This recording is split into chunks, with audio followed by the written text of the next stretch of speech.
Hey you, look at this picture. Do you know what this is? Allow me to show you what I believe will soon be the most popular way to play Yu-Gi-Oh! Casually. It's called domain format. At its core, domain format is a way to play 4-player free-for-all games with a 60-card Singleton deck that has a Deckmaster at the helm. Something I have to address first is that we don't use the Konami Deckmaster rules. If you know anything about them, you'll know just as well as I do that they're unbalanced, leave no room for counterplay, and actually discourage you from playing your Deckmaster. So domain format went back to the drawing board and this is what they came up with. Your deck will need to be 60 cards, no more, no less. There's a 15-card extra deck as usual. And on top of that, you'll need to pick a Deckmaster. It's going to start outside the game in the Deckmaster zone. All cards are limited to 1 per deck. It's all Singleton, no duplicates. And currently there are no cards on the forbidden Deckmaster list or forbidden list. Picking your Deckmaster is really important, and you can pick any monster as your Deckmaster. Doesn't matter if it's a main deck monster or an extra deck monster. But you have to keep in mind that while your Deckmaster is in the Deckmaster zone, it has no abilities except the ones that have to do with any continuous or inherent summoning conditions. Also, the only way to summon your Deckmaster is to use any of its available summoning methods. You have to properly summon it. I'll explain a little bit more. So let's start with main deck monsters. Unless the card says you can't, you can do things like normal summon it, tribute summon it, set it face down, ritual summon it.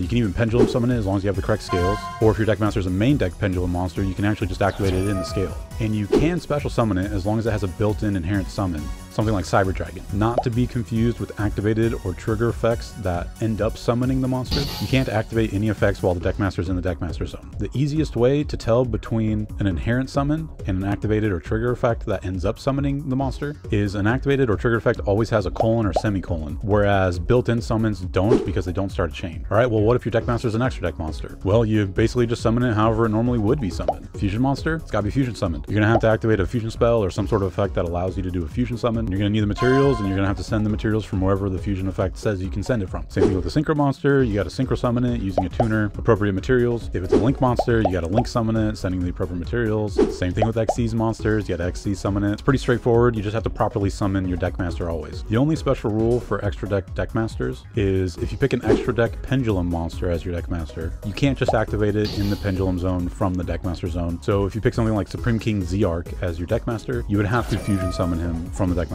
zone. You can't just activate him in the pendulum scale. Also, when it comes to your Deckmaster, you can ignore any must-be special summon from hand or extra deck clauses. Alright, well, what happens if your Deckmaster leaves the field? Except when it's summoned, if it would ever change zones, your Deckmaster will enter the zone it is intended to be sent to. Game state will then be checked to see if any effects activate or starts a chain. Once all chains are resolved and no players choose to add anything else to a new chain, the Deckmaster owner must decide if they want to leave it in that zone it was sent to or return it back to the Deckmaster zone. This means that if something like Sangan was your Deckmaster and it got destroyed by battle and was sent to the graveyard, Sangan would activate, you would be allowed to search for your monster, add it to your hand, and then if nothing else starts a new chain, before moving on through the turn, whoever's running Sangan would have to make the choice to leave it in the graveyard or return it to the Deckmaster zone right then and there. And if you leave it in the graveyard, and at a later time it would leave the graveyard to be moved anywhere else, except if anybody's summoning it, you would then get another chance to move it back to the Deckmaster zone. It is important to keep track of how many times your Deckmaster gets returned to the Deckmaster zone, because each time you summon it, there is a cumulative 500 life point cost to summon it for each time it was previously returned to the Deckmaster zone. So the first summon will have an additional cost of 0 life points because it hadn't been previously returned to the Deckmaster zone. Then let's say it leaves the field and goes back to the Deckmaster zone. If you were to summon it again after that point, it would then cost an additional 500 life points. And then let's say you return it again, it'll cost an additional 1,000, then 15, then 2,000, so on. This is an additional cost to summon the monster. So now you know that you can summon your Deckmaster however it's normally supposed to be summoned. You know that it can go back to the Deckmaster zone to be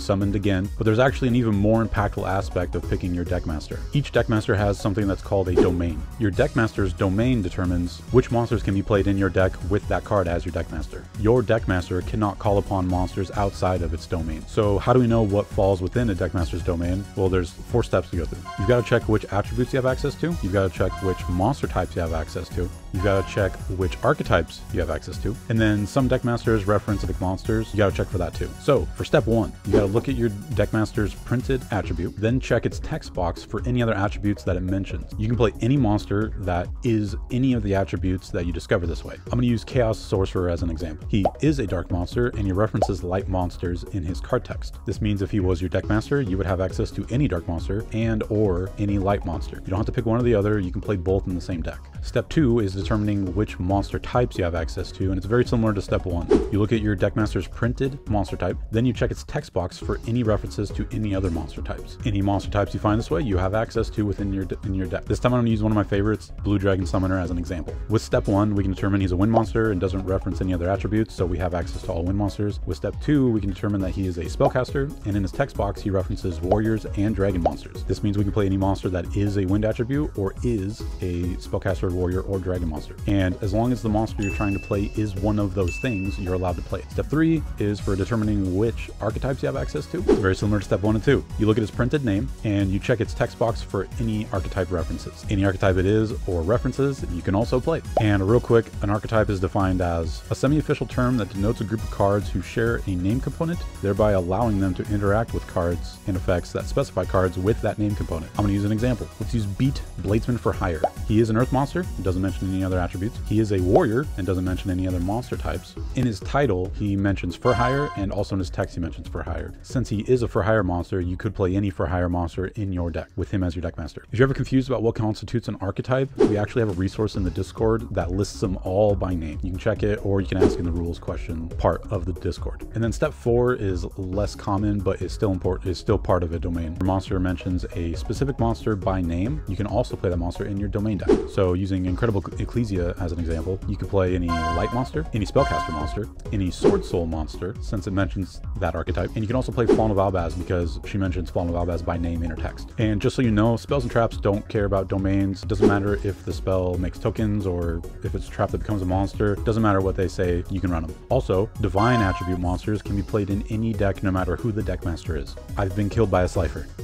And with that, that's everything you need to know which constitutes a domain. But what about playing in multiplayer? It's actually not that hard. I've played a ton of games, and there's actually only a couple things you really need to know in order to play a multiplayer game. Columns come up pretty often. In a 4-player game, all the players will be paired with somebody right in front of them. You and that player in front of you are going to have your columns aligned. You're going to share the 2 extra monster zones. You take one, the person in front of you gets the other. Your guys' link monsters are only going to point to each other's monsters, you and the person in front of you, that is. Whereas the other pair will be paired up, their columns will align, their monsters will point to each other, and they will share 2 extra monster zones for themselves. If the player you're paired up with leaves the game, you just finish the game as if you have nobody in front of you as far as columns go. You also don't end up rearranging your orientation as players get eliminated. It's just too hard to figure out what happens if one extra deck monster is in the same extra deck monster zone. The first player to get to battle phase is player 4. This gives everybody a fair chance to set up a board before possibly getting attacked. Also, Yu-Gi-Oh cards are not exactly worded to keep multiplayer in mind, so there's a few general erratas that don't change the power level of cards or how they work, that just clarifies how they function in a multiplayer game. The first one is most cards that say neither player get changed to no player. Both players become all players. And then you need to keep some things in mind when activating cards and effects versus continuous effects. When you activate a card or effect that says your opponent, it gets changed to target opponent, an opponent, or that opponent player, depending on the card. For instance, Raigeki would target a player, whereas Dark Hole would destroy all monsters on the field because there's 4 players that constitute the field now. It is also important to note that if a card has a requirement to be met in order to activate it, you have to target that player who met the requirement. So Mirror Force can only be used on the player who is attacking. And then with continuous effects, these effects are applied to each player possible. For instance, Skill Drain affects all monsters face up on the field. You don't target anyone, specifically because this is a continuous effect. And some effects can be applied to certain players. Example is Psychic End Punisher. If one player has less life points than you, Psychic End Punisher would be affected by those players' activated effects. And that's it. Those are the most common issues that come up with playing multiplayer. But if you ever need clarification, there are resources in the Discord. There's even a channel where you can ask rulings questions, and we also brew decks, talk about spoilers from a domain format perspective, and we play remote games and simulator games online. It's a wonderful community. I really suggest you stop by, hang out, see what's up.